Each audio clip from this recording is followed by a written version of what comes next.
శారదా చంద్రమౌళీసం రత్నగర్భగణేశ్వరం శంకరంచ ఋష్యశృంగేశం తుంగాం లోకగురూన్ భజే. ఉభయ జగద్గురువుల యొక్క పాదపద్మాలకి నమస్కారం చేసుకుంటూ, అలాగే నాకు ఈ జ్యోతిష విద్యను నేర్పిన గురువర్యులు జ్యోతిష బ్రహ్మ కీర్తిశేషులు శ్రీ ఈరంకి సూర్యనారాయణమూర్తి గారు, సూర్యశ్రీ దైవజ్ఞి గారి యొక్క పాదపద్మాలకి నమస్కారం చేసుకుంటూ, ఓం శ్రీ మహాగణాధిపతే నమః, శ్రీ గురుభ్యో నమః, హరి ఓం. వీక్షకులందరికీ నమస్కారం.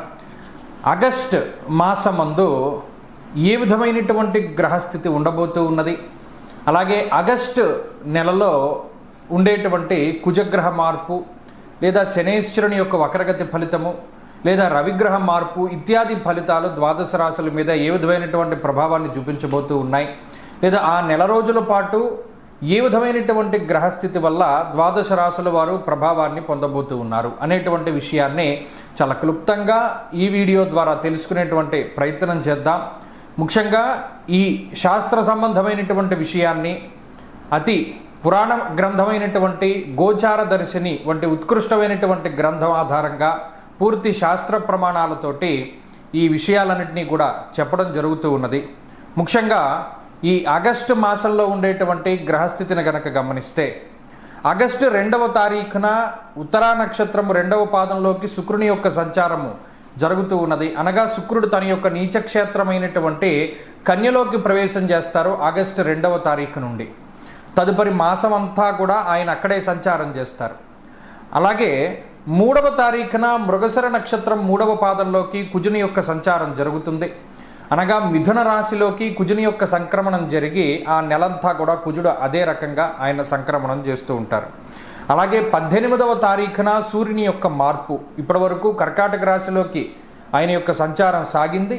18వ తారీఖున కర్కాటక సంక్రమణాన్ని వదిలిపెట్టి ఆయన సింహరాశిలోకి ఆయన యొక్క సంక్రమణాన్ని ప్రారంభం చేస్తారు. అంటే 18వ తారీఖు నుండి మాసం చివరి వరకు కూడా రవి యొక్క గమనము అనేటువంటిది సింహరాశిలోనే ఉంటుంది.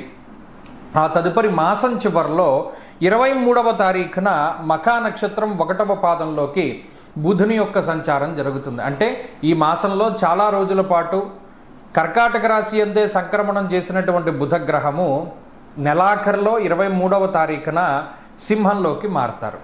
అయితే ఈ మాసంలో గురుడి యొక్క స్థితిగతులన్నీ కూడా కర్కాటక రాశిలోనే ఆయన యొక్క సంక్రమణం సాగుతూ ఉన్నది కాబట్టి ఫలితాలన్నీ కూడా అక్కడి నుండి తీసుకుంటాం. అలాగే శనేశ్వరుని యొక్క స్థితి వక్రగతిలో ఉన్నది. ఆయన మీనరాశి యందు వక్రించి సంచారం చేస్తూ ఉన్నారు. ఆ ఫలితాలను దృష్టిలో పెట్టుకోవాలి. కుంభరాశి యందు రాహువు ఉన్నారు. అలాగే సింహమందు కేతుగ్రహం ఉన్నటువంటి పరిస్థితుల్లో ద్వాదశ రాశులపైన ఈ గ్రహస్థితి ఆగస్టు మాసమందు ఏ విధంగా ప్రభావాన్ని చూపించబోతూ ఉన్నది.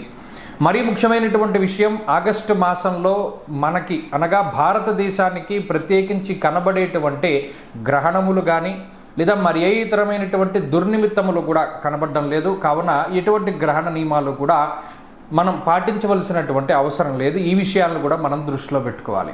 ఇక ఫలితాల విషయాన్ని మనం చూద్దాం. మిథున రాశి వారికి ఈ మాసంలో సానుకూలమైనటువంటి ఫలితాలే గోచరిస్తూ ఉన్నాయి.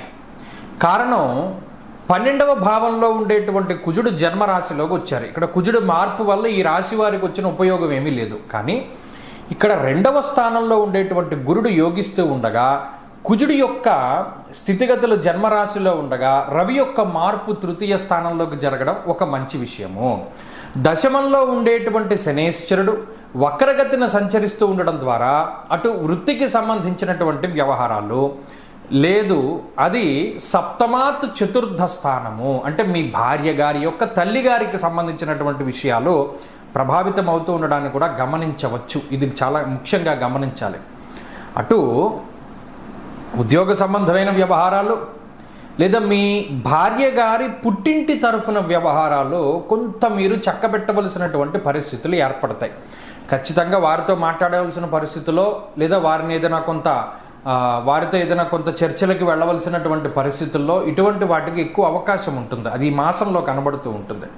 అలాగే మిథున రాశి వారికి 18వ తారీఖు ముందు ఉండేటువంటి వాతావరణం కొంత ఇబ్బందికరంగా ఉంటుంది. కారణం ఏమిటి అంటే, ఈ రాశి వారికి ఉన్నటువంటి స్థితిగతుల్లో జన్మరాశి స్థిత కుజుడు 2వ స్థానమందు ఉండేటువంటి రవి, అటు 2లో ఉండేటువంటి రవిగ్రహము ఏదైనా ఫలితం మాత్రం శూన్యం. నిష్ఫలం కృషి వాణిజ్య విత్తరాశి గతేరవౌ. 2లో రవి ఉంటే మీకేం ఫలితం ఉండదు, నువ్వు ఎంత కష్టపడ్డా ఫలితం రాదు అని స్పష్టంగా చెప్పారు గోచారంలో. జన్మకుజుడు యక్షరాక్షస పీడితం. కుజుడు జన్మరాశిలో రాక్షసుడు ఏ విధంగా అయితే పీడిస్తాడో ఆ రకంగా పీడిస్తాడు. అంటే ఎలాగండి అంటే మానసికమైనటువంటి ఆలోచనలు. ఇక్కడ కుజుడు చూడండి ఆలోచనల పరంపరని కురిపిస్తూ ఉంటాడు. అంటే ఎప్పుడు పని చేసే దాని మీద శ్రద్ధ ఉండదు, చేసే దాని మీద శ్రద్ధ లేకపోతే చేసిన పన్నే మళ్ళీ మళ్ళీ చేయవలసి వస్తుంది. అలాగే 2వ స్థానంలో రవి ఉన్నప్పుడు మరి మళ్ళీ చేస్తున్న పని వల్ల మీకు ప్రయోజనం ఏముంది? నిష్ఫలం కృషి వాణిజ్య. అలా 2 గ్రహాలు కూడా మీ మీద ఫలితాన్ని ఇస్తాయి. అంటే ఎక్కడికో వెళతాం, ఏదో పని మీద వెళతాం, దానికి కావలసిన ముఖ్యమైనవన్నీ ఇంట్లో మర్చిపోయి వెళితే దానివల్ల ఉపయోగం ఏముంది? కాబట్టి ఇటువంటివన్నీ జరుగుతూ ఉంటాయి. చేసిన పనినే మళ్ళీ చేస్తూ ఉండడము, దాని ద్వారా మనం పడ్డటువంటి కష్టానికి తగినటువంటి ప్రతిఫలం రాకపోవడం లాంటివి ఈ మాసంలో ఎక్కువగా కనబడుతూ ఉంటాయి. అది ఒక్కటి మిథున రాశి వారు చాలా జాగ్రత్తగా గుర్తుపెట్టుకుంటూ ఉండాలి. 18వ తారీఖు దాటిన తర్వాత ఆరోగ్యం, నిత్య సంతోషం, బంధుమిత్ర సమాగమ, ఒక సపోర్ట్ దొరుకుతూ ఉంటుంది.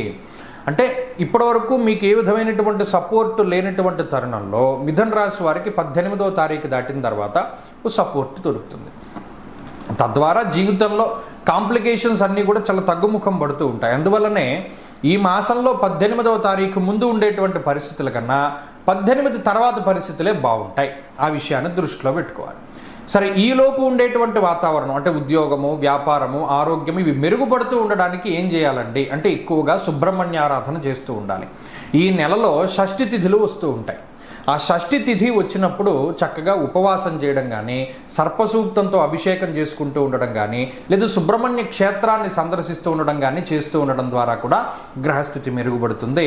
ప్రతిరోజు సుబ్రహ్మణ్య కరావలంబ స్తోత్రాన్ని కానీ, సుబ్రహ్మణ్య భుజంగ ప్రయాత స్తోత్రాన్ని కానీ వింటూ ఉండడం ద్వారా కూడా చాలా మంచి ఫలితాలని పొందగలుగుతారు.